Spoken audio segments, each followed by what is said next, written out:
ஸ்ரீரங்கம் பெருமாள் உற்சவர் பாதுகாக்கப்பட்ட இடமும் பிள்ளை லோகாச்சாரியர் ஜீவசமாதியான இந்த இடத்தை பற்றி தான் இன்றைக்கி நாம் பார்க்க போகிறோம்.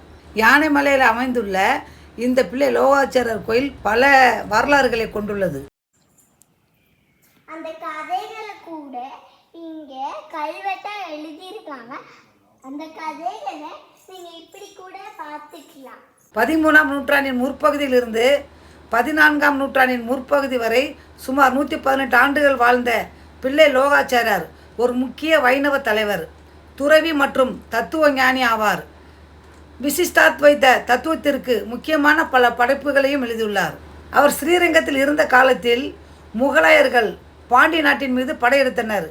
கோயிலையும் மூர்த்திகளையும் காப்பாற்ற ரங்கநாதர் புதிதாக கட்டப்பட்ட சுவரின் பின்னால் நகர்த்தப்பட்டார். அதன் முன் மற்றொரு மூர்த்தி வைக்கப்பட்டது. உற்சவர் அழகிய மணவாளர் பல்வேறு இடங்களுக்கு நகர்த்தப்பட்டு பிள்ளை லோகாச்சாரியரால் கொடிக்குளத்திற்கு கொண்டு வரப்பட்டார். இந்த பயணத்தின் போது துறவி மற்றும் அவரது பரிவாரங்களும் திருடர்களால் எதிர்கொள்ளப்பட்டனர். ஆனால் அதிர்ஷ்டவசமாக அவர்கள் பெருமாளின் மூர்த்தியை தொடவில்லை. யானைமலை உயரத்தில் இருந்து விழுந்ததில் ஏற்பட்ட காயங்களால் பிள்ளை லோகாச்சாரியர் கிட்டத்தட்ட 118 வயதில் முக்தி அடைந்தார். இப்போ பிள்ளை லோகாச்சாரியர் கோயிலையும் ஸ்ரீரங்க பெருமாள் வைக்கப்பட்ட இடத்தையும் நாம் பார்க்க போகிறோம். ஸ்ரீரங்க பெருமாளை இங்கே தான் பத்திரமா வச்சு பாதுகாத்தாங்க.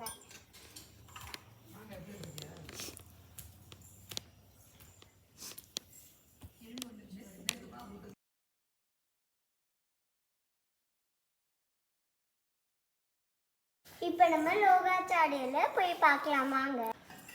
ஸ்ரீரங்க பெருமாளை இங்கே தான் லோகாச்சாரியர் வச்சு பாதுகாத்தாங்க. நம்ம அந்த சாமியை பார்க்கலாம். யானைமலை அடிவாரத்தில் இந்த மாதிரி கல்லுகளுக்கு நடுவில் சாமியை பார்க்குறது அதுவே ஒரு சந்தோஷம்தான்.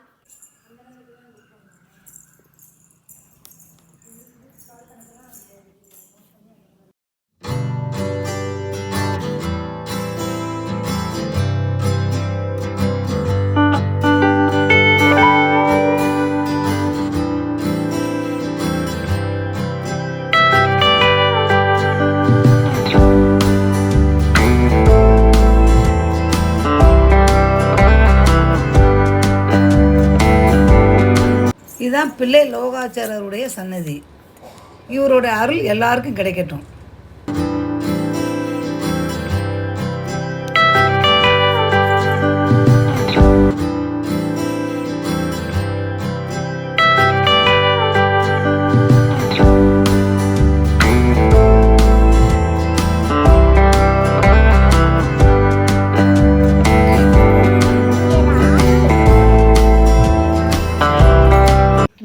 குளத்தில் உள்ள தண்ணியை விஷப்பாம்பு விஷப்பூச்சி ஏதாவது நம்மளை கடிச்சிருச்சுன்னா நம்ம இந்த தண்ணி எடுத்து தெளிச்சுக்கிட்டோம்னா அந்த விஷம் எல்லாம் நம்மளுக்கு வெளியிலே வந்துடும்.